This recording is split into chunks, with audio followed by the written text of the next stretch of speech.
place. Are you ready, Otong? It's going to be so much fun. Hey, look at that. Can you catch? Ooh, catch. Oh, come on, Otong. Oh. Hi, boys and girls. This is Uncle Bryan, and I'm so glad you're with me today. And with Otong, we've got a story for you. And it's going to be a fun one. Okay, so today's story, you'll need to think of a boy who's probably, this story's coming from Uncle Arthur's Bedtime Stories, classic books with classic stories for classic kids who want to be a real blessing in their families and to everyone around them. So this story has to be in a part of the world where there is a beach. Now, I suppose it wouldn't have to be ocean, so maybe it doesn't have to be Florida. Maybe it could be a beach by a big lake.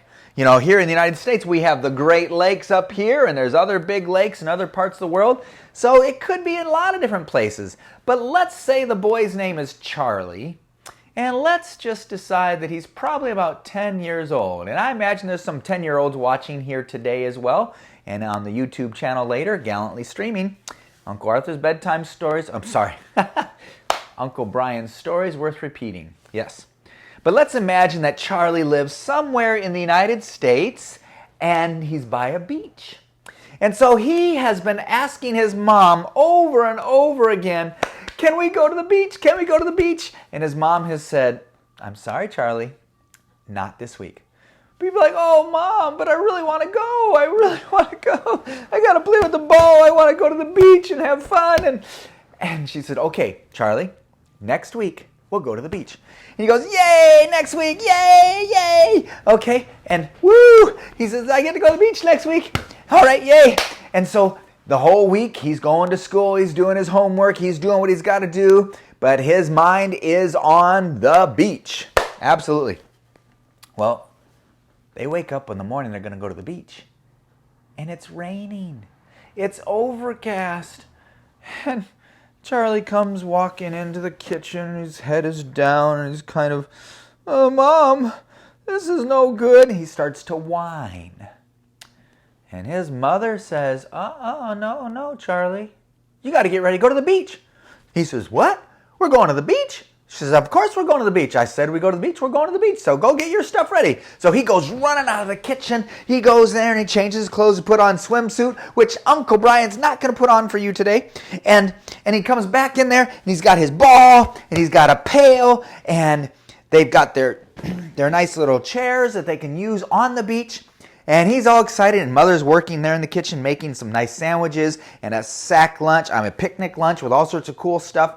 And they're getting excited. He's just bouncing off around the walls. Yeah, I can't wait to go. And finally, they get in the car and they drive to the beach. It's kind of rainy. It's not so nice. But as they get to the parking spot, they get all their stuff. They grab their chair. They get the ball, the bucket, and their special shoes and their picnic basket full of great food. And they go running as fast as they can out of the car to go underneath the pier. Now, a pier is something by these beaches. Sometimes it's a big wooden structure, it can be concrete also, that goes out into the water. And a lot of times people will fish from the end of the pier or people will walk there. But when the pier is being built, it's up higher and it goes out into the water, so there's always some sand underneath. And so people, on a day when it's raining, they can be underneath the pier and not be getting dripped on the whole time. So they can still play in the sand, they can do all these great things, and they can run into the water a little bit there underneath the pier and not get all wet. And Charlie's just having a wonderful time. His mom says, you're being like a real winner. That's so much better than being a whiner. You get that, boys and girls? Winner or whiner? Pretty close. One has two N's. The other switches the N to an H. Whiner. Wah, wah, wah, wah, wah. Have you met any whiners in your life? No, it's good. Well, Charlie was a winner. And he was having fun. He was playing, having a good time. And his mom, they were talking and sharing and laughing. And after a while, they noticed that they looked over to the side. And there were two older women. Now, you'd think older women would know better, because they're usually a lot wiser. But for some reason, these old women, they were sitting in their chairs, And they were looking at each other and say, I can't believe we came here to the beach today. What a miserable day. Can you imagine? It's not even very warm. The sun isn't out. And my feet are just getting sandy and ugly. And what a rotten day. And the other one said, I know. I don't know why I came to the beach today. This is just miserable. What were they doing, boys and girls? They were whining. Wah, wah, wah, wah. Whine, whine, whine, whine.